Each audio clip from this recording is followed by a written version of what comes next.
Forskning om negativ sosial kontroll. Rapporten Migrasjon, foreldreskap og sosial kontroll, skrevet av Friberg og Bjørnseth 2019, viser at det lettere konflikter mellom foreldre og barn når de har ulike verdier. De har data fra ca. 7500 ungdommer som har fulgt ut et spørreskjema, og de har blant annet intervjuet over 60 foreldre og 12 ungdommer. Grunnen til at foreldre er så strenge, er at de holder på konservative verdier fra hjemlandet, mens barna oftere lærer kulturen i det nye landet. Det viser seg at foreldre som har sterke bånd til hjemlandet og er religiøse, gir barna en strengere oppdragelse, med flere regler og forbud, som på mange måter gjør det vanskeligere å gli inn i det norske samfunnet. Ungdommer vil ofte være som alle andre, så hvis foreldrenes regler er veldig forskjellige fra deres klassekameraters og venners, vil de føle seg annerledes. Undersøkelsen viser at foreldre som er født i Pakistan, Midtøsten, Nord-Afrika, Somalia, Sri Lanka og Sør-Asia er de strengeste. Unge som lever med strenge foreldrerestriksjoner oppgir oftere at de føler seg deprimerte, er stresset, har problemer med å sove om natten, har problemer med å konsentrere seg og har dårligere selvtillit.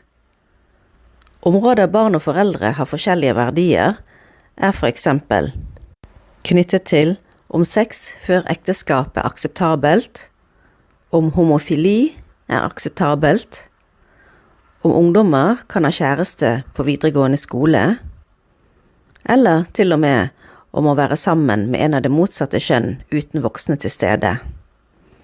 Her ser du et eksempel på hvor store forskjeller barna tror det er mellom meningene.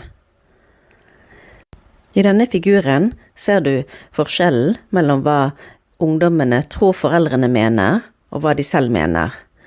Det de tror foreldrene mener er i grønt, og det de selv mener er i blått.